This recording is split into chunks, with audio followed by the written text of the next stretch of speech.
جب کہ ہم نے پہاڑ کو ہلا کر ان پر اس طرح بچھا دیا تھا کہ گویا وہ چھتری ہے، اور یہ گمان کر رہے تھے کہ وہ ان میں آ پڑے گا۔ اور اس وقت ہم نے ان سے کہا تھا کہ جو کتاب ہم تمہیں دے رہے ہیں اسے مضبوطی کے ساتھ تھامو، اور جو کچھ اس میں لکھا ہے اسے یاد رکھو، توقع ہے کہ تم غلط روی سے بچے رہو گے۔ اب یہاں پہ یمسکون بالکتاب، کتاب کو تھام لینے کا مطلب کیا ہے؟ اس کو لے لینا، بار بار پڑھتے رہنا، اس سے فائدہ اٹھاتے رہنا، اور اس کو پڑھنے کے بعد سب سے اہم چیز اپنی نمازیں درست کر لینا۔ ایسے ہی لوگ اللہ کے یہاں مصلح قرار پاتے ہیں، اور اللہ ان کا اجر ضائع نہیں کرتا۔ کتاب کو تھام لینا، جو اس آیت میں اللہ تعالیٰ نے ذکر کیا، کتاب کو تھام لیتے ہیں، اس کو بار بار پڑھتے ہیں، اس سے فائدہ اٹھاتے ہیں، اور اس کو پڑھنے کے بعد سب سے اہم چیز ہے کہ ہماری نمازیں درست ہونا شروع ہو جاتی ہیں۔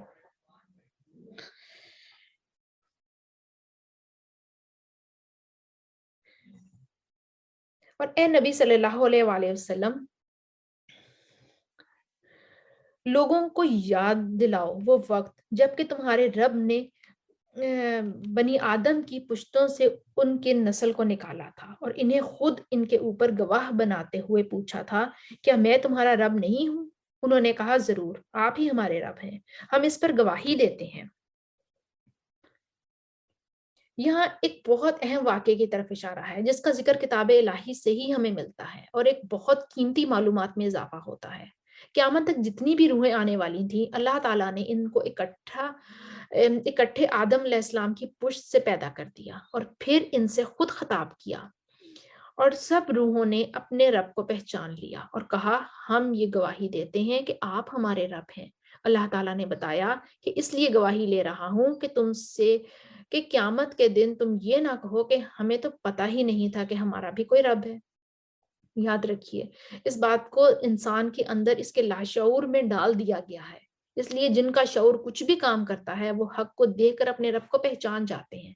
انہیں رب کو پہچاننے میں کوئی دیر نہیں لگتی، جیسے نجاشی اور فرعون کے جادوگر۔ اللہ سبحانہ وتعالیٰ نے ہر انسان کی فطرت میں خیر رکھ دی ہے۔ پھر انسان سوچتا ہے کہ اسے یاد کیوں نہیں آتا، وہ کون سا دن تھا، ہم کہاں کھڑے تھے؟ وہ ہمارے حافظے میں نہیں ہے، لیکن اس کے اثرات ہیں۔ وہ حافظے میں اب کیوں نہیں ہے؟ کیونکہ اگر ہمیں یاد ہو تو امتحان ہی ختم ہو جائے۔ ایمان بالغیب اسی لیے تو ہے، ہماری کامیابی کا انحصار ایمان بالغیب پر ہی تو ہے، اس لیے ایمان لانا بہت بڑے اجر و ثواب کا باعث ہے۔ تو اللہ سبحانہ و تعالیٰ نے پکار کر کہا تھا کہ میں تمہارا رب نہیں، کہ کیا میں تمہارا رب نہیں؟ ہم سب نے اقرار کیا ہوا ہے کہ اللہ ہی ہمارا رب ہے۔ قیامت کے دن جا کر یہ نہیں کہہ سکتے کہ ہمارا رب کون سا تھا، ہمیں آپ کا پتہ نہیں تھا تو ہم نے اوروں کو الہ بنا لیا تھا۔ نہیں، فطرت میں اللہ نے پہچان رکھ دی ہے، اور انبیاء علیہ السلام اس سبق کو یاد دلانے کے لیے آتے رہے ہیں۔ یہ ہم نے اس لیے کیا کہ کہیں تم قیامت کے روز یہ نہ کہہ دو کہ ہم تو اس بات سے بے خبر تھے، یہ نہ کہنے لگو کہ شرک کی ابتدا تو ہمارے باپ دادا نے ہم سے پہلے کی تھی، اور ہم بعد کو ان کی نسل سے پیدا ہوئے۔ پھر کیا آپ ہمیں اس قصور میں پکڑتے ہیں جو غلط کار لوگوں نے کیا تھا؟ دیکھو، اس طرح ہم نشانیاں واضح طور پر پیش کرتے ہیں، اور اس لیے کرتے ہیں کہ یہ لوگ پلٹ آئیں۔ اور اے نبی صلی اللہ علیہ وآلہ وسلم، ان کے سامنے اس شخص کا حال بیان کرو جس کو ہم نے اپنی آیات کا علم عطا کیا تھا، مگر وہ ان کی پابندی سے نکل بھاگا، اور آخر کار شیطان ان کے پیچھے پڑ گیا، یہاں تک کہ وہ بھٹکنے والوں میں شامل ہو کر رہا۔ اگر ہم چاہتے تو اسے ان آیتوں کے ذریعے سے بلندی عطا کرتے، مگر وہ تو زمین ہی کی طرف جھک کر رہ گیا اور اپنی خواہش نفس ہی کے پیچھے پڑا رہا، لہٰذا اس کی حالت کتے کی سی ہو گئی کہ تم اس پر حملہ کرو تب بھی زبان لٹکائے رہے، اور اسے چھوڑ دو تب بھی زبان لٹکائے رہے۔ اور یہی مثال ہے ان لوگوں کی جو ہماری آیات کو جھٹلاتے ہیں۔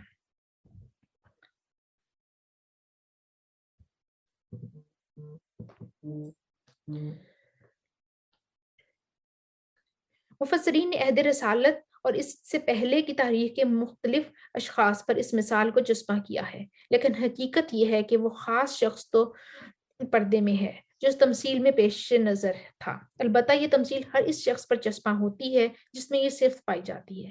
اللہ تعالیٰ اس کی حالت کو کتے سے تشبیہ دیتا ہے، جس کی زبان ہر وقت لٹکی ہوئی رہتی ہے اور ٹپکتی ہوئی رال ایک نہ بجھنے والی آتش حرص اور کبھی نہ سیر ہونے والی نیت کا پتہ دیتی ہے۔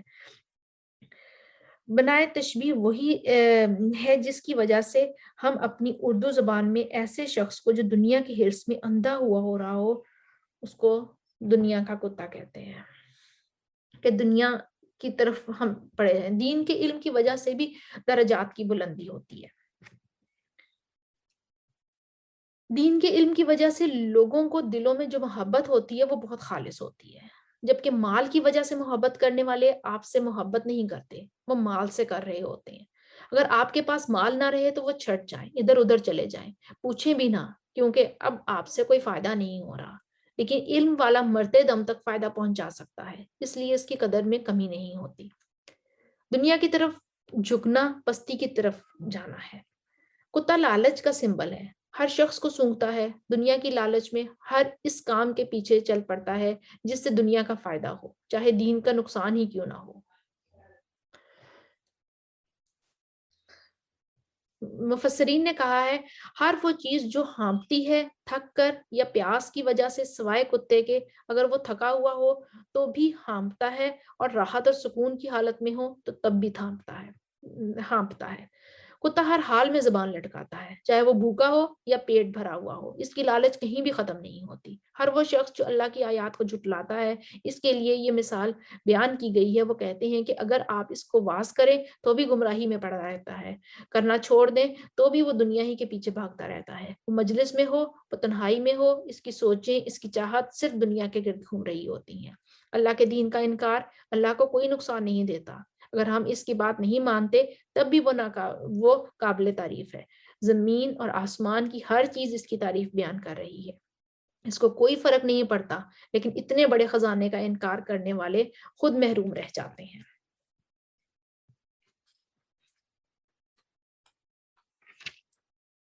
اور کیا ان لوگوں نے کبھی سوچا نہیں کہ ان کے رفیق پر پرجنوں کا کوئی اثر نہیں ہے؟ وہ تو ایک خبردار کرنے والا ہے اور برا انجام سامنے آنے سے پہلے صاف صاف متنبع کر رہا ہے۔ کیا ان لوگوں نے آسمان اور زمین کے انتظام پر کبھی غور نہیں کیا اور کسی چیز کو بھی جو خدا نے پیدا کی ہے آنکھیں کھول کر نہیں دیکھا؟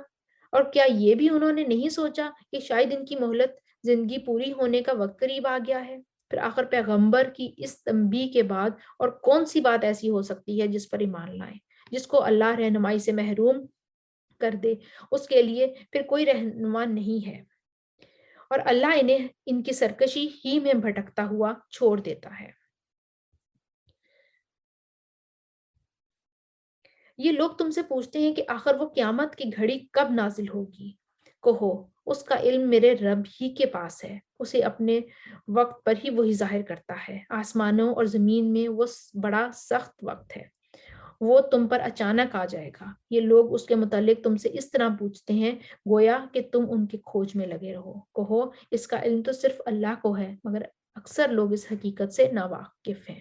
اے نبی صلی اللہ علیہ وآلہ وسلم، ان سے کہو کہ میں اپنی ذات کے لیے کسی نفع اور نقصان کا اختیار نہیں رکھتا، اللہ ہی جو کچھ چاہتا ہے وہ کرتا ہے، اور اگر مجھے غیب کا علم ہوتا تو میں بہت سے فائدے اپنے لیے حاصل کر لیتا اور مجھے کبھی کوئی نقصان نہ پہنچتا۔ میں تو محض ایک خبردار کرنے والا ہوں اور خوشخبری سنانے والا ہوں ان لوگوں کے لیے جو میری بات مانے۔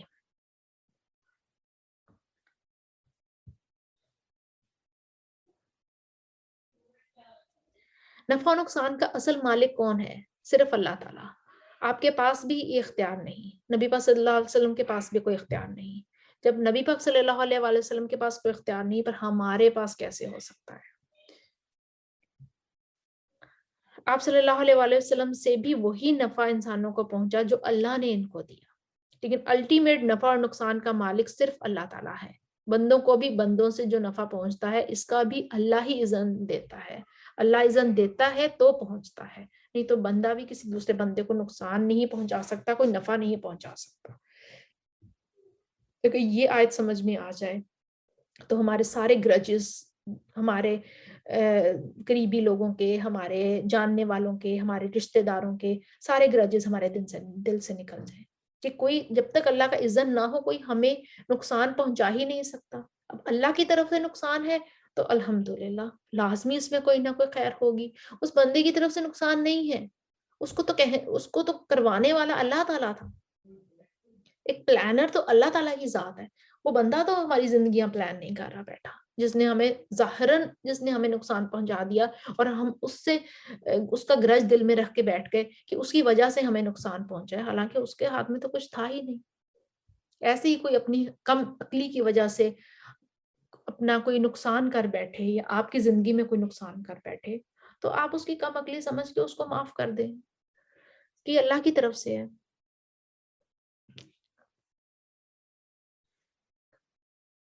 وہ اللہ ہی ہے جس نے تمہیں ایک جان سے پیدا کیا اور اسی کی جن سے اس کا جوڑا بنایا تاکہ اس کے پاس سکون حاصل کرے۔ پھر جب مرد نے عورت کو ڈھانک لیا تو اسے ایک خفیف سا حمل رہ گیا جسے لیے لیے وہ چلتی پھرتی رہی۔ پھر جب وہ بوجھل ہو گئی تو دونوں نے مل کر کہا، اللہ اپنے رب سے دعا کی کہ اگر تو نے ہم کو اچھا سا بچہ دیا تو ہم تیرے شکر گزار بندے بن جائیں گے۔ ربہما لئن آتیتنا صالحا لنکونن من الشاکرین۔ مگر جب اللہ نے ان کو ایک صحیح اور سالم بچہ دے دیا تو وہ اس کی بخشش اور عنایت میں دوسروں کو اس کا شریک ٹھہرانے لگے۔ اب یہاں پہ اس آیت میں جو ہے کافی سارے لیسنز ہیں۔ ایک تو یہ کہ جہاں پہ کہا گیا کہ جوڑا بنایا تاکہ اس کے پاس سے سکون حاصل کر سکو۔ مرد اور عورت کا تعلق اللہ تعالیٰ نے اس طرح سے بنایا ہے کہ وہ ایک دوسرے سے سکون حاصل کرتے ہیں، جس میں سے زیادہ جو ہے وہ عورت پہ ذمہ داری عائد ہوتی ہے۔ عورت جو ہے وہ اپنے شوہر کے لیے باعث سکون ہوتی ہے، وہ اس کے لیے بہت بڑی عبادت ہے کہ وہ تاکہ شوہر باہر سے بڑے بڑے کام کر کے جب آئے، باہر کی دنیا کے چیلنجز جو اسے فیس کرنے پڑتے ہیں جو کہ عورت نہیں کر سکتی ہے، اور جب وہ گھر کے اندر آئے تو اس کو سکون چاہیے ہوتا ہے، اور وہ سکون کی ذمہ دار جو ہے وہ عورت ہوتی ہے۔ لیکن بہت ساری جو آج کل کے حالات اور بچیوں کو دیکھا گیا ہے کہ وہ ٹائم ہوتا ہے کہ جب وہ آتے ہی کمپلینٹ شروع ہو جاتی ہیں، یہ ہوا، یہ ہوا، یہ ہوا۔ مرد کو اس ٹائم پر سکون چاہیے ہوتا ہے، یہ نہیں کہ عورت کو نہیں چاہیے ہوتا، عورت کو بھی چاہیے ہوتا ہے، لیکن سکون پیدا کرنے کا، سکون گھر کا ماحول پرسکون رکھنے کا ذمہ زیادہ عورت پر ہوتا ہے، کیونکہ مرد تو باہر کے چیلنجز دیکھ رہا ہوتا ہے، اور عورت ہے جو گھر کے چیلنجز دیکھ رہی ہوتی ہے، بچوں کی ذمہ داری ہوتی ہے اس پہ، گھر کے بہت سارے معاملات ہوتے ہیں اور اس کو بڑی ہی وہ سمجھداری کے ساتھ ادا کرنے ہوتے ہیں۔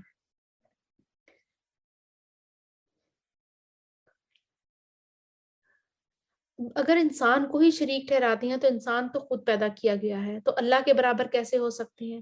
اب انسان بنا دیا اللہ نے، بچہ دے دیا، انہوں نے بچے کی دعا کی، کسی بھی ایکس وائی زی کسی بھی انسان کی بات ہو رہی ہے، بچے کی دعا کی، بچہ آ گیا۔